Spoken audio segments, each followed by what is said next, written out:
নমস্কার, সবাই কেমন আছেন? আজকে আমি বানাবো রসগোল্লা। এখানে দুধ নিয়ে জাল করে নিচ্ছি, এই যে এখানে ভিনিগার নিলাম, নিয়ে দুধটা আমি ছানা করে নেব। আমি এখানে প্রায় 2 কেজি দুধ নিয়েছি।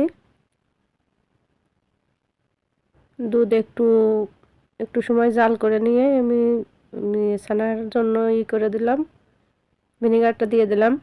এই যে দেখেন কিভাবে ছানাটা হয়ে গেল, অনেক নরম হয়েছে। এবার অনেক ভালো করে মেখে নিতে হবে, অনেক সফট করে মেখে নিতে হবে এটা ছানাটা।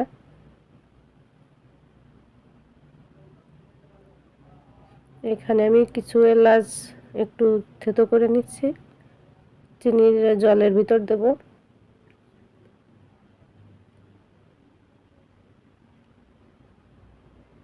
আমি রসগোল্লার জন্য যে ছানাটা গোল গোল করে নিচ্ছি।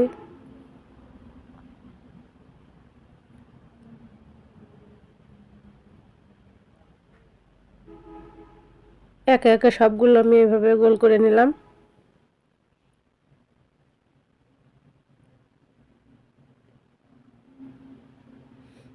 এই যে অনেকগুলো মিষ্টি হবে। জলটা ফুটিয়ে, চিনি জলটা একটু ফুটিয়ে নিয়ে দিয়ে দিতে হবে। আর জলটা বেশি ঘন করা যাবে না, পাতলা রাখতে হবে। আমি এভাবে ঢেকে প্রায় 40 মিনিট মতো ফুটাবো।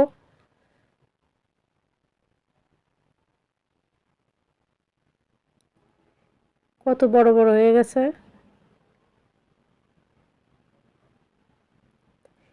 এই রসগোল্লাটা অনেক ভালো, স্পঞ্জি, ভালোই লাগে খেতে। আমার কাছে তো অনেক ভালো লাগে, আমি মাঝে মধ্যে বানিয়ে খাই বাড়িতে।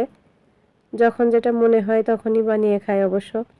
আপনারা এইভাবে বানিয়ে দেখবেন, বাড়িতেই হওয়া হয়। গরম গরম এভাবে এই যে হয়ে গেল।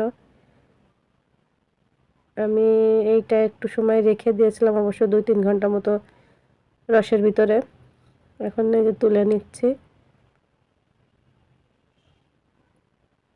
দেখতেও অনেক সুন্দর হয়েছে আর খেতেও অনেক সুন্দর হবে।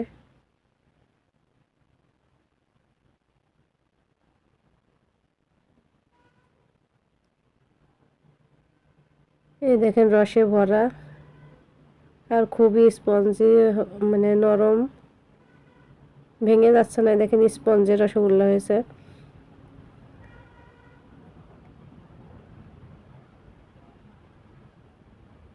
অনেক টেস্টি, অনেক সুন্দর হয়েছে রসগোল্লাটা খেতে।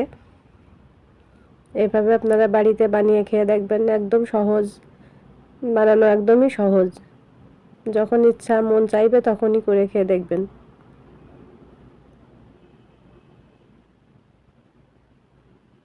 ধন্যবাদ, সবাই ভালো থাকবেন।